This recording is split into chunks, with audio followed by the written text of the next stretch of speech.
उत्तर प्रदेश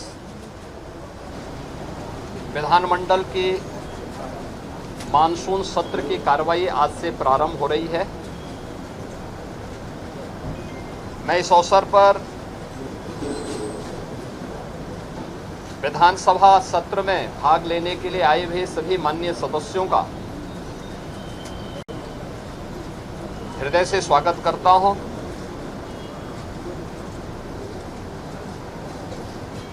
यह सत्र हमारे लिए अत्यंत महत्वपूर्ण सत्र है।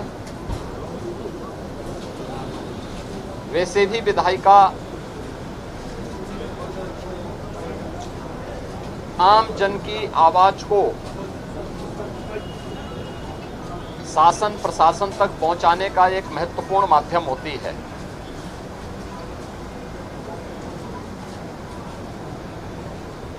गरीब, किसान, युवा और महिला, इनसे जुड़े हुए मुद्दों पर चर्चा करने, समीक्षा करने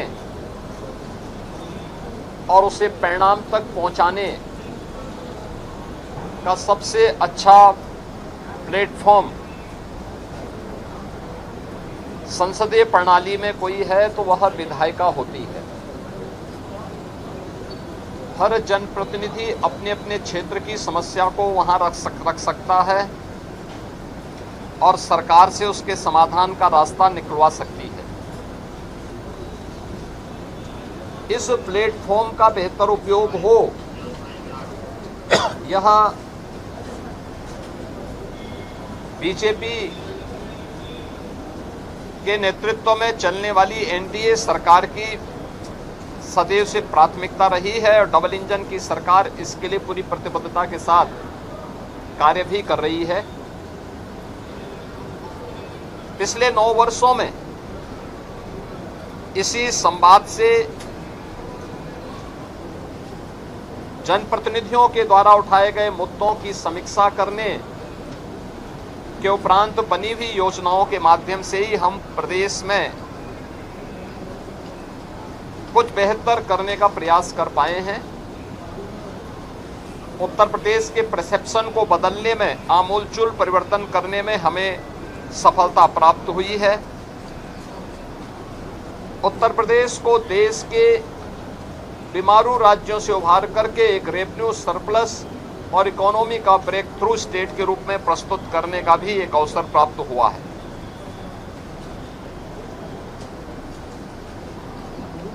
सदन के समय का बेहतर उपयोग हो और प्रत्येक विधानसभा क्षेत्र से जुड़ी हुई आवाज को सदन के पटल पर रखने और सदन में उस पर चर्चा परिचर्चा कराने का एक अवसर प्राप्त हो सके। मैंने कल दलीय नेताओं की बैठक में भी और समय समय पर भी सभी माननीय सदस्यों से इस बारे में आग्रह किया है। अच्छा होता कि इन मुद्दों पर चर्चा करने की बजाय युवाओं के कल्याण के लिए क्या 9 वर्षों में हुआ है और वर्तमान में क्या कुछ करने जा रही है सरकार। आधी आबादी महिलाओं के सुरक्षा, उनके स्वावलंबन और उनके सम्मान के लिए क्या 9 वर्ष में किया है और आगे क्या करने जा रही है। अन्नदाता किसानों के जीवन में परिवर्तन लाने और उनके चेहरे पर खुशहाली लाने के लिए क्या कदम उठाए गए हैं। इन सभी मुद्दों को लेने के साथ ही गरीबों के कल्याण के लिए वेलफेयर स्कीम ने,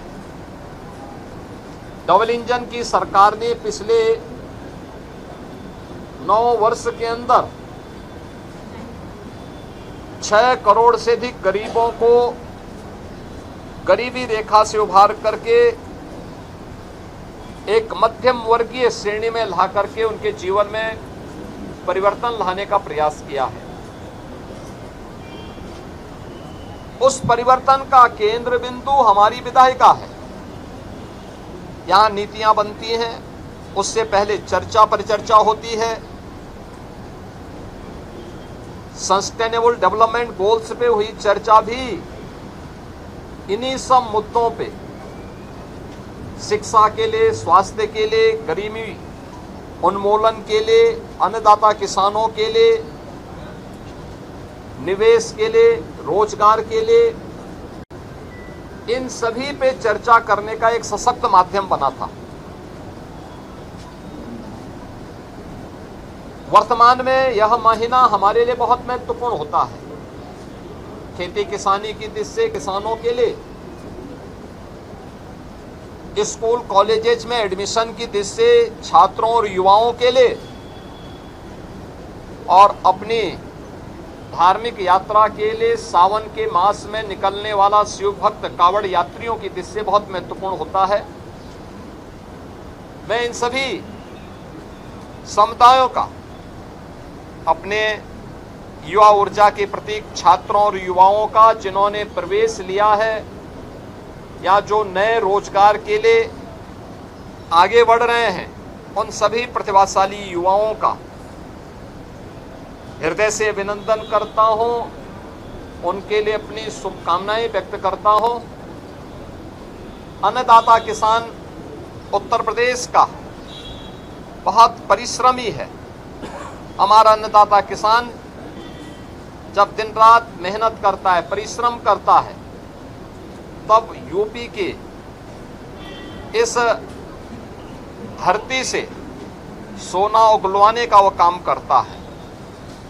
आज हमारा अन्नदाता किसान भारत की कुल कृषि योग्य भूमि में 11% भूमि में 21 से 22% खाद्यान्न का उत्पादन कर रहा है। एक बेहतरीन उपलब्धि है। उसके जीवन में व्यापक परिवर्तन हुआ है। प्रधानमंत्री जी के विजन के अनुरूप दोगुने से अधिक आय हमारे अन्नदाता किसानों की हुई है। किसानों से जुड़े हुए अन्य कौन से मुद्दे हो सकते हैं जो उनके जीवन में और खुशहाली ला सके, इस विषय को लेकर के अभी तक हमारे अन्नदाता किसानों ने जो परिवर्तन लाया है, जो रिफॉर्म किया है, मैं इसके लिए उन सभी अन्नदाता किसानों का भी हृदय से अभिनंदन करता हूं। उत्तर प्रदेश के अंदर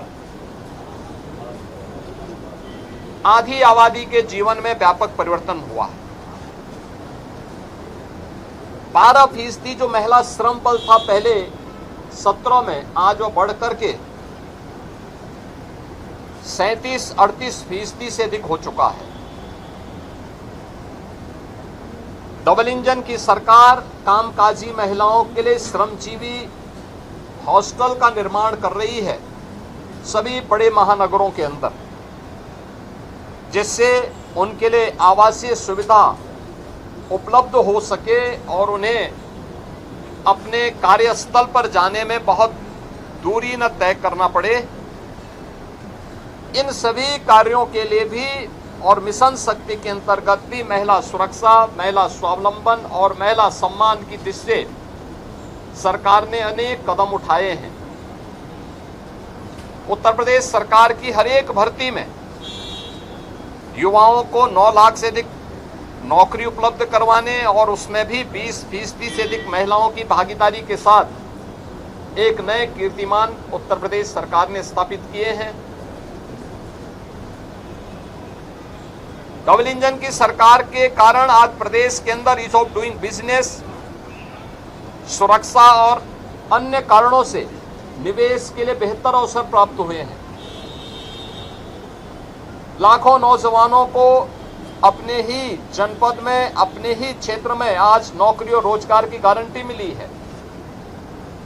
परंपरागत उद्यम को प्रोत्साहित करते हुए वन डिस्ट्रिक्ट वन प्रोडक्ट और पीएम विश्वकर्मा जैसी स्कीम ने उनके जीवन में व्यापक परिवर्तन करने के साथ ही करोड़ों नौजवानों के लिए रोजगार के नए अवसर उपलब्ध करवाए हैं। जो भी नौजवान इनके माध्यम से प्रदेश की अर्थव्यवस्था को मजबूती प्रदान कर रहा है, उन सब का भी मैं हृदय से अभिनंदन करता हूं, उनको बधाई देता हूं। स्वाभाविक रूप से शिव भक्त पूरे प्रदेश के अंदर, पूरे देश के अंदर हर हर बम बम के उत्साहपूर्ण माहौल में अपनी शिव भक्ति को इस माह में निवेदित कर रहे हैं। आज सोमवार का दिन भी है। हर जी की पेड़ी में गंगा जल लेने के लिए प्रस्थान कर चुके हैं। उनके स्वागत के लिए, उनकी सुरक्षा के लिए, उन्हें कहीं कोई दिक्कत न हो, कोई परेशानी न हो, इसके लिए प्रशासन ने, स्थानीय प्रशासन ने, स्वयंसेवी संगठनों ने, सामाजिक और व्यापारिक संगठनों ने, धार्मिक संगठनों ने अनेक कार्यक्रम प्रारंभ किए हैं। हमारे माननीय सदस्यगण भी इस कार्यक्रम में भाग लेने के उत्सुक हैं और इसीलिए 7 अगस्त से उन्हें उन कार्यक्रमों में भाग लेने का अवसर प्राप्त होगा। मैं सभी कावड़ यात्रियों का भी हृदय से स्वागत करता हूं, उनके प्रति भी अपनी शुभकामनाएं व्यक्त करता हूं। मित्रों, जिन लोगों के समय में किसानों के हितों पर कुठाराघात हुआ था, जिन्होंने उत्तर प्रदेश के अंदर किसानों को जल नहीं, पानी नहीं दिया, खेत के लिए पानी नहीं दिया, जिन्होंने अन्नदाता किसानों के हक पर बिचौलियों का वर्चस्व स्थापित करवाया, जिन्होंने उत्तर प्रदेश के अन्नदाता किसानों को असुरक्षित करते हुए उनके जीवन में बदहाली लाने का पाप किया था। 2007 से 2017 के बीच में 29 चीनी मिलें बंद हुई थी। 21 चीनी मिलें औने पौने दाम पे बेच दी गई थी। आज उनका दोहरा चरित्र देखे हुए आज किसान की बात कह करके उनके जले पर नमक छिड़कने का काम कर रहे हैं, जबकि प्रधानमंत्री मोदी जी के नेतृत्व में अन्नदाता किसानों के लिए प्रधानमंत्री फसल बीमा योजना, प्रधानमंत्री कृषि सिंचाई की योजना, जिसके माध्यम से 24 लाख हेक्टेयर लैंड में अतिरिक्त सिंचाई की सुविधा हमने यूपी में दी है। ये परिवर्तन देखने को मिला है, ये हुआ है। अन्नदाता किसान आज 1 नहीं, 2 नहीं, 3-3, 4-4 फसल प्रदेश के अंदर लेने का कार्य कर रहा है। पैक हाउसेज के माध्यम से यहाँ से ऑर्गेनिक फसलों का एक्सपोर्ट हो रहा है, विभिन्न देशों में हो रहा है। 3,23,000 करोड़ रुपए से अधिक का गन्ना मूल्य का भुगतान हुआ है और 122 चीनी मिलों में से 105 से अधिक चीनी मिलें ऐसी हैं जो चौथे 5वें दिन गन्ना मूल्य का भुगतान गन्ना किसानों के खाते में कर रही है, जबकि समाजवादी पार्टी के समय में 10 वर्ष का गन्ना मूल्य का बकाया बाकी था और ये लोग किसानों के साथ किसी प्रकार से उनके हितों को संरक्षण देने की बजाय उन्हें आत्महत्या और पलायन करने के लिए मजबूर करते थे। उनके ट्यूबवेल सुरक्षित नहीं थे। आज 16 लाख ट्यूबवेल में फ्री में बिजली उपलब्ध करवाने का काम ये डबल इंजन की सरकार करा रही है।